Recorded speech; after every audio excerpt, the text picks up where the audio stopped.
Welcome to Phoenix and Flame, pushing through and transforming even when you feel like a pile of ash. This podcast is not intended for use as psychotherapy. If you feel you are in crisis, please call 911 or contact your local crisis hotline. Welcome to Phoenix and Flame. I'm Dana, and this is my podcast on pushing through and transforming even when you feel like a pile of ash. I have an interview to do today with a wonderful woman. Her name is Margaret Agard. Now, she is a popular podcast guest. She's an award-winning author and keynote speaker. Margaret invites audiences to consider if they might be running hard down the wrong path. She shares a simple daily process to get out from under overwhelming busyness and live a life of joy and true purpose by turning their to-do lists over to God or a higher power or spirit. At the time she started this practice, she was a single mother of 8. And she also was a stepmother to 7. And we will get back to that, don't you know? She also was the sole financial support for her family and had returned to university full time to finish the last few credits for her bachelor's degree in mathematics. She was sleeping less than 4 hours a night and often woke in panic, worrying about what was not getting done. Her previous practice of prioritizing and focusing on the, quote, most important, end quote, tasks was not working. Now, after turning her to-do list over to God, or whoever you might be spirit, inner voice, higher power, she got more done, more sleep, and had less stress. I am really interested in hearing Margaret's story and how all this came about. Margaret, welcome to Phoenix and Flame. Hi, Dana. I'm so happy to be here. Been looking forward to this. I love the focus of your show. Yeah. Thank you. Yeah. Thank you. You know, we kind of get where we are through different twists and turns. And your story is very compelling to me because anyone listening to that is going to think, oh my gosh, how is she even sane? How did she even survive with all her arms and legs attached? So if you don't mind, kind of take us back to that time of your life and what that was like for you. Okay, well, now the stepchildren came later, but so I was at that point just had my 8. And the youngest was about 11 and the oldest was in college, but they were living at home. That's kind of how I helped them. And so I honestly, it was just overwhelming. And I kept thinking, well, next year it'll get better. But it didn't get better next year. Or when I finish this, it'll be better. It wasn't happening like that. And I just remember thinking, I don't know how long I can keep doing this. But the worst of it was that I would do things and it would turn out to be the thing I didn't need to do, except it looked like it did. For example, I would have a college paper due. Now, this was before the internet was really big. It was just starting. So you actually had to go to class and hand in the paper. And I would go to class and there would be a note on the door. The professor was sick. Don't worry about the paper till Friday. That's when someone will be here to collect them. That's the kind of thing that would happen. I'd go to a client and the client would be, oh, we're completely changing that proposal. So if you would just redo the whole proposal, you know what? I could have done other things with that 3 hours that I spent putting this proposal together. And that's when I started thinking, gosh, if I could only see the future, I would really know what needed to be done or what didn't need to be done. And I did have a relationship with God at that point, and I knew how to hear that still small voice, whatever you call it. And I thought, well, I know who does know the future. And I'm going to start asking him, what do I really have to do today? And that was really how the prayer started. It would just take this big, long, to-do list, I don't know. And I'd be like, what do I really have to do today, right? And so I could actually tune in to that thought that I knew as God. And I could think, oh, I don't have to do this. I don't know why I don't have to do it. I just know I don't. And I don't have to do something else, whatever it was. And then often you would just add one simple thing. It might be call a neighbor. or send someone a note. It was always something that had me reaching out in a helpful way to someone else. After just a couple of weeks of that, I was finished every night by 8. It was hard for me to give up working so hard. So initially, if I was done, I'd start looking for something else to do, like we are, like, oh my Yeah. gosh, like today you'd be on Pinterest. Well, I should make that, instead of just, no, don't add anything. Just sit, have time with your kids, just relax. It's okay. And so it did take me a while. And the second thing I think that was hard was, did I really trust? Did I really trust this voice? Maybe, maybe not. And so I had some interesting experiences with that, where I thought, oh, you're totally wrong here. Like once we had a business where we shipped product, and I always had at the top of my list, do the orders.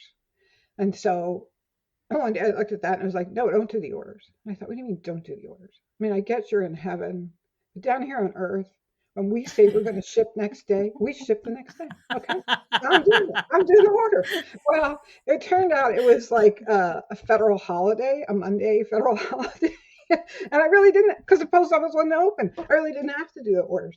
So it was those kinds of things that happened that I really began to trust that voice, whether it said do something or not do something, and that I didn't have to do more than was on there. And as I would be leaving, I lived in the DC area at that time, I would think, oh my gosh, like we're stuck in traffic. And I began to say to myself when I was stuck in traffic, well, God, now I was going to get stuck in traffic. It'll work out. Like the other person, maybe that person will be late too. Just something. And it always did work out. And so that's when I gave up the stress. The stress just went away because I stopped worrying. I thought, well, if this is what I was supposed to do, then this is it. And I don't have to worry. Like, even if I'm running late or, like, unless I'm not one of those people who's habitually late, I think the spirit would then have been saying, get out, get out, get out the door. But it wasn't, so that's when I gave up the stress. I definitely was getting more sleep because I was finished every night by 8. Wow. And I stopped worrying. I never woke up in a panic anymore because I thought, well, it's covered. We've got it covered. Now, the joy, that was when my prayer changed. Okay, as I said, sometimes he would add something like call, drop off something for someone. So when my prayer changed is when I started saying, instead of what do I have to do today, it turned into, well, what do you want me to do today? And that point is when it was as I was giving him permission for me to become my best self, because he was like, well, why don't you start doing this thing? And I ended up having a blog before WordPress was even out, but it was on a site where everybody blogged. And I ended up with my first book as a result of that. It was like, I want you to make this a book. Everything was step by step until I look at my life today and I think, wow, this is not what was on my 20-year plan. It's not even close. And yet, I really Who knew? I was going to like this. I sound so stupid, but I once took a textiles class in college and it had to do with weaving. And I thought, I'm going to be so bored in this class because who wants to just sit, Well, it turned out I loved it. And that's how I feel about my life. Who knew? Who knew I was going to love this? I love it. Yeah. Who knew? Now you were an executive in the high tech industry. Yes. So yeah. And so that's a lot of pressure and a lot of expectation and stuff going on in addition to everything else. I think a lot of listeners can relate to what your experience was. And as a woman, so hopefully we've got women on here, one of the things I noticed about that, which was not unusual, is that I couldn't rise as high as I wanted because I personally was limiting myself in my travel. I personally was saying, I'm not going to spend nights at, now I forgot what you call them, but when you go to a meeting where a bunch of people are getting together, like I was working in the contract, like conferences and stuff. Conferences. I'm not going to go because my children needed me at home. And at that time, they had just written an article in the Washington Post where they were talking with the first women graduates of Harvard MBA. And they were saying the same thing. I hope my sister graduates have moved on, are doing great, but I'm holding myself back right now because I have teenagers. And the only time I see them is at Mm. night, and I'm not traveling. And that's what I did, thinking that when my youngest graduated, then I could move ahead really quickly. That was definitely on my 20-year plan. And it, which I'm not doing that anymore. So, yeah, yeah, it was interesting how there is a lot of pressure in any growth industry. And I was in a growth industry. So, Yes. anyone You who's know, in it you knows made a that.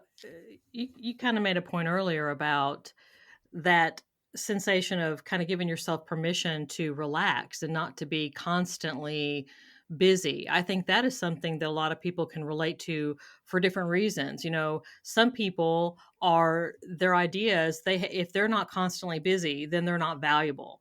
I've got to keep Exactly. moving. I can't if I sit down and enjoy a book or watch a nice show on Netflix or have a conversation with someone, then I'm lazy. I have Yes. got to be pushing, pushing, pushing, going, going, going. And then when you're used to going 100 miles an hour all the time, it's difficult to slow that back down.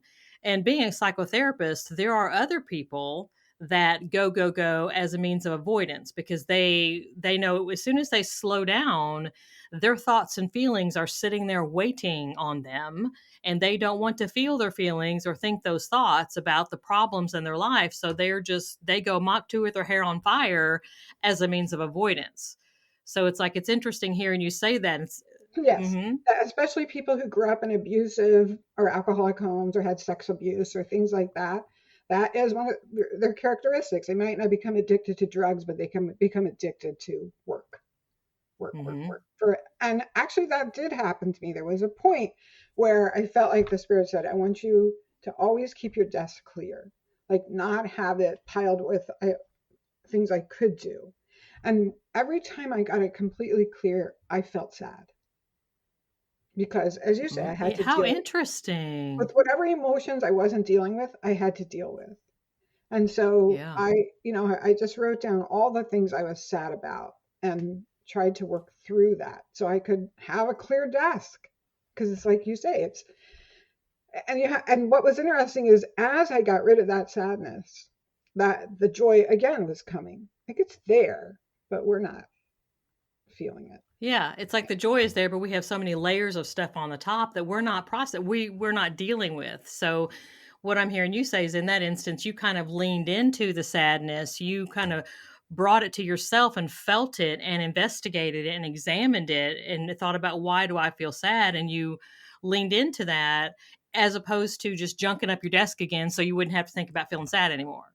Yeah. I mean, you went forward into a good way, into a healthy way. Some other notes that I've written down here because everything you've been saying has been so interesting and I've just been kind of jotting some things down because I'm a Christian as well. And sometimes the idea that, it's all going to work out and allowing ourselves to step back and see the larger picture. Cause I think sometimes we get mired in the minutia Hmm. and we have some trust issues. We don't really want to trust. It's more of a control thing. We want to be in control. We feel safe when we think we're in control, but it's sort of a delusion to Yes. think you're in control. But we think we're in control and that makes us feel safe. And so we get mired in the minutia of that. But if we as Christians anyway, you have the option of just leaving it, trusting God that he does have a plan, that his scripture says that he knew us before we were born, Right. and that there is a plan for our lives and that it's all going to work out for the good. So being able to step back and sort of see the larger picture. And was kind of hearing you talk about that some when you were going through all these different things that you had to do and all these expectations that you were able to kind of step back and go, whoa, it's going to be okay. I had a time in my life where I was really struggling financially, and this is relating to your question. And at some point, God gave me like a 90-day program, which I did, but it included gratitude every day. Not like I think I'll think of gratitude, but I had to write someone a thank you letter every day. And so at the end of that time, I really got a sense of there's enough. And I also said like these words, like the earth is full. There's enough and to spare. And I look around and think, yeah, I mean, we leave food laying on the ground. People used to eat acorns. They don't anymore. Like we just leave it laying on the ground. And so as the same thing happened to me then when I started going through this and I'd be done at 8 at night. It was like, there is a time when you have done enough. And so referring to the Christian, think of the creation account, right? Like God took 6 days, but at the end of every day, he still wasn't done. The project was not done. Okay. He had done enough on day one that he stopped and said, okay, let's call it a day. And so that's what I could say at night. Oh, we're calling it a day. Like God said, do this, then you're done. All right. And so, yes, I do think we do that. And I do think that I learned that there is enough when it comes to stuff, and there is enough when it comes to accomplishments. And when is enough? And the less, it kind of reminds me of a conversation I had with my kids when they were growing up, and we were talking about financial, like income versus outflow. Right. And I was saying, you don't have to worry as much about making more money if you limit your debt. Yes. It's just like bring that down, and then you don't have to be as concerned about everything else. So it's like, Exactly. and something else, the worry you had mentioned, that's something I hear a lot from my patients, and it's what I end up talking a lot about is anxiety. And the Bible speaks in many, many ways about there's no reason to worry, but yet we have a hard time buying into that. What helped you the most in letting go? Because it seems like you had a lot that you could have been worried about. And worry and anxiety is basically fear based. We're afraid of something, we're afraid of some eventuality. We're what if, what if, what if, what if, okay? People are eaten up with this what if business. So with you and your walk, how did you manage to deal with that sensation? Because I'm with 8 kids, and you are a sole financial provider, and you're trying to go back to school, and at different times, and all these things, plenty of things you could have been worried about and scared to death of. And you talked about waking up in panic, and I think anyone listening and listening to your Right. story would understand why you woke up in panic. What was most helpful to you in dealing with those what if scary thoughts? It really was. Well, there's two answers I think to that. When it comes to what I've done, like what could I do? Right? I already knew I was doing it because as I really began to trust that voice, this is all I need you to do. This is all you have to do today, right? Then I knew I could trust that somehow it was all going to work out. I saw that happening, and the longer I did that practice, the more I saw it happen. That's how our faith grows, right? Like we try it and then it works, so we keep trying it, and eventually we just know. We know. And so I reached the point of just knowing. Now, I think the thing I worried most about as a mother was that I wasn't a very good parent. That's how I felt. Like somehow I had screwed my children up. You know, I like to say I was a fix-it mom. I was an oldest daughter. From the time I was young, like at 4 or 5, my mom would say the first 5 were the hardest. There were 11 of us, because then she said the older ones could help. Well, guess who's the oldest? And so I was the oldest daughter, so I do have an older brother. But it was like from the time I was little, I thought I told you to watch him. Why did you let him do that? Right? You'd come in, something would have happened. I Um, thought I told you to watch him. Why did you let him do that? Until eventually I got that I was responsible for everybody else's life. And so you can mm. imagine watching kids go through what kids go through. I was like, oh my gosh. I was always looking for what was going wrong. This is interesting because I'm now in my 70s and I just really got this. Thank goodness I lived long enough to get it. It was, and it was my children who taught me because they're older now too. And they said to me, Mom, you seem to think, one son said to me, that, and I want to check, do you think I would have turned out differently if you had been a better mom? I said, oh, absolutely. Like if maybe I'd had this conversation with you. And he said, well, you didn't have that conversation with me, but other people did. And I still made the decision I did because I'm on my path. He said, I have a couple kids. One hardly talks to me. One tells me everything. I give her all kinds of advice, and she still does what she's going to do. And he said, I don't think you could have changed our path. And then another son said, he said, I don't like people who blame how they're acting now on what their parents did. He said, I'm where I am now. I know, and it's up to me to heal this. You have nothing to do with this. And then a third son said, Mom, I see you focusing on your healing. And the beauty of that is when you heal yourself, it helps other people heal themselves. So just stay there. And so my big worry as a mom was I have screwed this up. I have messed up my children. And now remember, you're still hearing that, this fix it mom. Like when they were younger, I was like, I gotta watch, make sure they don't do anything wrong. And now they're older. I'm still thinking that somehow they need to be fixed. So I had to give that all up. Like, no, really. And God said to me one day, a few weeks ago, see, this is how new it is. You didn't break them. There are no broken people. I work a lot with abused women where I am, and I think of them as broken. He said, they are not broken. People are not broken. They are wounded, and only I can heal them. But he said, everyone has strengths. Everyone has a gift. I want you to just focus on their strengths and what gift they have to offer you. It's a privilege to work with these people. It's a privilege to have been the mother to your children. It was a privilege for you to be an oldest daughter. And I want you to just enjoy them and stop worrying about fixing them because nobody's broken. Oh, I love that so much. I mean, oh my gosh, as you were talking, so much is going through my mind. So they kind of come together because I'm thinking about, and you're going to kind of chuckle possibly, but I can't seem to get through an episode without talking about boundaries.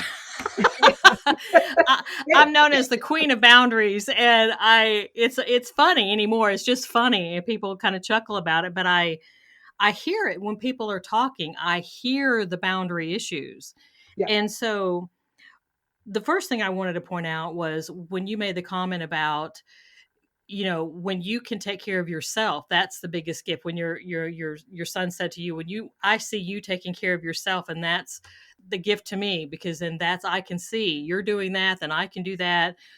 And it's, there's one person on this planet who has been given the responsibility of keeping us together. That's us. That's us. Right. And so when we keep our wheels on, when we self-soothe, when we take care of ourselves, when we nurture ourselves, when we accept our feelings and our thoughts and take responsibility for those things, then we can take care of other people. But we have to take care of ourselves first. It kind of reminds me of that analogy of a flight attendant on a plane. And she's talking about if there's a lot of turbulence and the oxygen masks drop from the overhead compartment, if you happen to be traveling with a child, then you put that mask on yourself first. Which, when I first heard that, I thought, isn't that strange? Wouldn't we just normally put it on the child? No, because if something happens to you, the child has no prayer. And so that's going through life, focusing on keeping ourselves together so that we can in turn help others. And that's kind of what I was hearing you say. And the whole fixing other people as well can be, a boundary issue that I hear lots of people struggle with, and trying to figure out how much belongs to me to be responsible for. That's kind of what I was hearing you say when you were talking about your adult children, and wondering if as a mother, you maybe want to, and I think us as moms, I have 3 adult kids of my own, and there's not a mother out there, I wouldn't imagine, that hasn't had that thought. Right. And it's just trying to figure out, how much am I responsible for and how much am I not? And that's important. That guilt feeling. It was so good to give up the guilt, because years before that, I'd had a similar but different thought. When I was saying to Heavenly Father, look, like if they'd had a better mom, that's what I would say. Now let me tell you about my 8 children. 6 have master's degrees. They all have good jobs. They're all in stable marriages. Nobody's struggling. Nobody's addicted to drugs. And I can still see problems, like, oh my gosh, get over it. So God said to me, Margaret, you were the perfect mother for these children. And I know, I'm like, well, I'm not perfect. He said, no, I didn't say that. What I said was the experiences they needed here on earth, as you referred to, like, he knew us before we came here, were the ones they needed to grow spiritually. Even your faults were perfect for what they needed, which is what I hear my adult children saying to me. I am taking from my childhood what I need to grow myself. I'm not blaming you. I'm not saying you did it wrong. So I think it's good as mothers to hear that, because none of us are perfect. And we do. No, absolutely not. Yeah. I love the acceptance. It's just learning to accept ourselves, faults and all, foibles and all, just accept. Not that we can't work on something if we want to, but just learning to be accepting and not judging of ourselves or other people, and Right. just being where you are and accepting where you are, and thinking that, we're not in charge, God's in charge, and thank God we don't have to be God. It's above our pay grade. It's just That's like, right. we don't have to do that. Yeah. Before we have a few more minutes, thankfully, and I wanted to make sure that we spent some time on how to know what that voice is, because I heard you talk about it earlier, and I'm going to ask you to add more to that. And I have a brief story of my own, Okay, good. because I think that's a lot of what you're saying is, you step back and you hear that inner voice that you have to be quiet. There's a scripture that says, be still and know that I'm God. That requires some stillness. It requires some listening. Well, when I was in high school, I was home from band camp. I was eating lunch. I was at my boyfriend, later turned out to be my husband, but it was my boyfriend's house. And this thought kept coming to me, call your dad. Well, I thought that was pretty stupid, because first of all, I'm not a chit chatty person. If I call you, there's a reason. I'm not someone that's going to be like, hey, what's going on? No, I've got things to do, So Right. if I call somebody, there's a reason. I had no reason to call my dad. I mean, why? So I ignored that thought. Well, and I started to make my sandwich. Well, a few minutes later, the thought came again, except it felt a little bit stronger. It's like, call your dad. And I'm like, and I'm having this internal, monologue in my head going, that is so ridiculous. Why in the world would I want to call my dad? This is stupid. And so I ignored it again. I'm telling you something, this went on for about 20 minutes. I'm trying to make my sandwich, until at the very end, I was so annoyed with this voice that would not shut up, would not leave me alone, that I literally stomped over to the phone. I picked up the phone. That was before cell phones. Right. I picked up the phone. I'm walking down the hallway away from everybody else because I'm embarrassed. I'm getting ready to call someone and I don't even know what I'm going to say. I'm going to call someone and I'm like, what am I going to say? Oh, I heard this voice that said to call you. What am I didn't even know what I was going to say. So I am so mad by this point. I'm pounding the buttons on the phone to the phone for my dad. I'm pounding them on the phone. I'm mad. I go in this room. I close the door. And whatever happened in that room, I have no memory. I have no memory of talking to him. I have no memory of him answering the phone. All I remember is walking back down the hall. I find out later that at that moment, because my dad had lost his job and he was applying for various different jobs and he was getting turned down. He was older. They were hiring younger people with advanced degrees. And at that moment in time, he was sitting at the kitchen table about to turn his back on God. And then I called, and it wasn't me speaking. But that was an example for me that happened. The Spirit moved through me and spoke to my dad through me in a conversation that I have no memory of, but it prevented my dad from turning his back on God. And for me, that was an example of when I have those thoughts, sometimes I ignore them and I wait to see, do they press on? Does the Holy Spirit keep pushing me? Because I know what that pushing feels Right. Or does it just go away? Right. So that was an personal experience of my own, but I was really curious about you and your walk and how you decide, when you're in that moment, and maybe someone, to your point, is like overwhelmed with work and they have all these things to do and they're just ass over elbows and all this stuff, all these to-do lists, and they just can't find their way out of this forest of work and to-dos. How would you suggest that they differentiate between just some kind of random thought of their own, some wishful thinking of their own, Right. versus a voice from God or the higher power or some sort? So it is true that by the time I was doing this, I had been training myself to look to discern God's voice, which is actually just a thought in your head, right? It's not like a voice from my thoughts.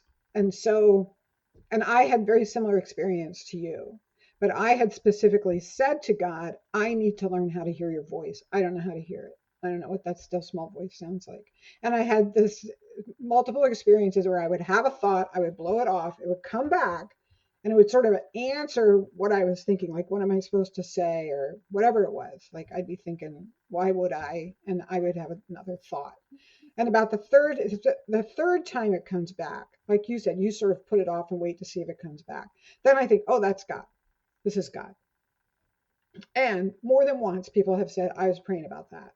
That thing you just did, I was praying about. And so Mm. I now I spent 20 years honing that skill. But I would say the first step would simply be to ask God to help you learn to hear it, so you'll know. And there is a sense of calmness and peace that comes unless there's something that I would say sometimes the exact opposite happens. I feel like I have to do this. It feels very like you've got to do this. And so Mhm.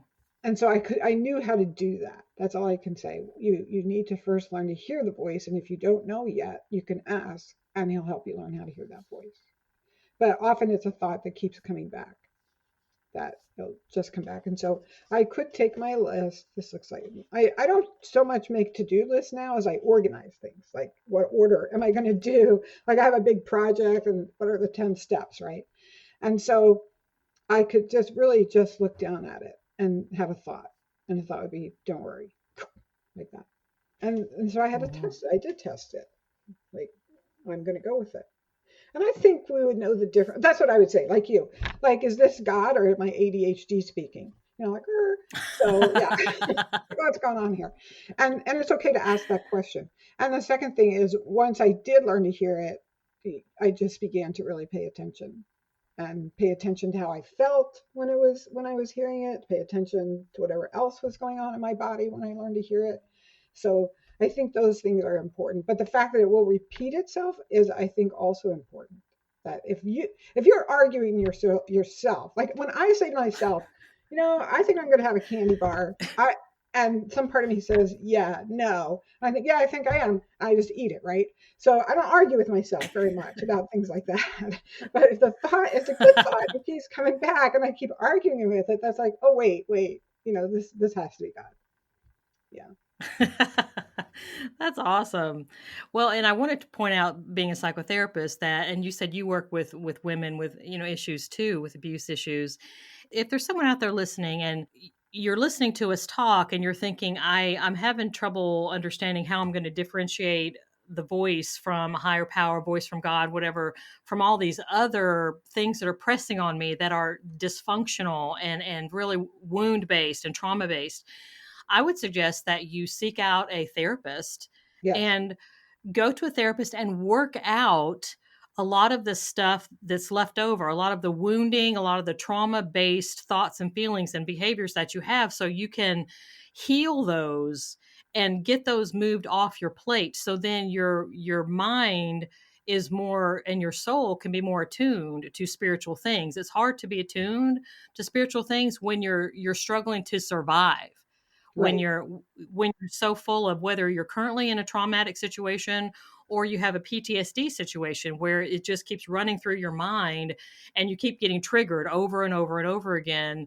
It's hard to feel like you're in survival mode and also to feel like you're attuned to spiritual things. So seek out a therapist if you feel like you're in that situation. That I think that would be helpful to do. I agree. Now, many of the people I work with, some are on disability and they actually are able to get therapy at no charge, but some are not. And so one of the things my husband and I go to because of his background is adult children of alcoholics. I think it's just called adultchildren.org. And it has taken us through many steps, healing steps. And also I have found that when I am rethinking something and it keeps coming up and it's still painful to me, I have a little book. I don't always have time to work on it, so I'll just make a little note of this. And then I find time to just sit with that and ask God to help me understand it and to help me with healing. And so whether it's something I'm feeling guilty about or something I'm feeling shame about or something that I felt someone really hurt me and I don't know how to forgive them, it's a thick book. I can sit with that. And as I do have healing over many things, and the more healing I got, it's more what you said. I'm more open then to enjoying my life. I'm more open to feeling the spirit. I have less trauma and drama in my life from I like that. taking Less this. trauma and drama. Yeah. Well, Margaret, I so appreciate your time and you sharing your experiences and the wisdom that you've gained and your journey. I know that my listeners are going to so benefit from this, but I'm really curious. I'm wanting to share with them how they can get more of you. If they want to know more about you, if they want to maybe get access to your books or you have some memoirs out, where do you want them to go? I would go to inhisfootsteps.com. So inhisfootsteps.com is actually easier to find than margaretagard.com because you have to know how to spell Margaret. Most people don't. So, but it has my books there. It has my social media. It has some YouTube videos that I have put together. It also has a small newsletter, little tiny pop-up off in the corner. I'm old, I'm tired, I send it once a month. You're not going to get spammed. That's it. Correct And me it's up. short too. It doesn't take a lot of reading to get through it. But I usually try to share some kind of story about what had happened recently and what I learned from it. And, so I've shared some of these things today that would be in those newsletters and those books. I do have two books out and one third book I'm working on. And so the first one is I gave my to-do list to God, got more done, more sleep, and less stress. And it shares a lot of what happened and what I learned around doing it, how I built that faith that it actually works. Wonderful. That sounds like some really, really good resource material for my listeners. I appreciate you sharing that so much. Well, guys, I'm saying I know that you have heard wonderful things today, and you might be thinking, I have a friend or I have a relative or I have a coworker that should really, really listen to what Margaret has to say. Then share the podcast with them. You can copy and paste the link in texting and email. You can put it on your most popular social media sites. Share it out there with other people. Let's grow our Phoenix and Flame community so we can come together in acceptance and know we're all on this journey together and we're all helping one another. I hope you have a absolute wonderful rest of your day. This is Dana on Phoenix and Flame.